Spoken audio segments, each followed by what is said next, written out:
ჩვენმა არალეგიტიმურმა ხელისუფლებამ კიდევ ერთხელ გააცოცხლა თავისი ნაცადი საბჭოური მეთოდი და თვალწინ გაგვიცოცხლა ნაზი შამანაურის ისტორია. ჩვენ არ დავუშვებთ 21 საუკუნეში მსგავსი პრეცედენტის განმეორებას.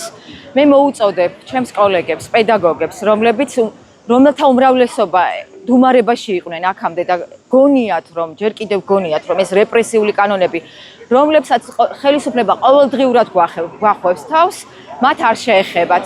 და მე მინდა, რომ სრული მხარდაჭერა გამოუცხადო ნინო დათაშვილს და მე მინდა, რომ ყველა ექიმმა, ყველა ფსიქიატრმა, ყველა პედაგოგმა ხმა აიმაღლოს ამ ყველაზე მძიმე ვითარებაში და ყველაზე მთავარი მინდა ვთქვა ის, რომ ხერხემლის დაავადება აქვს ნახევარ საქართველოს.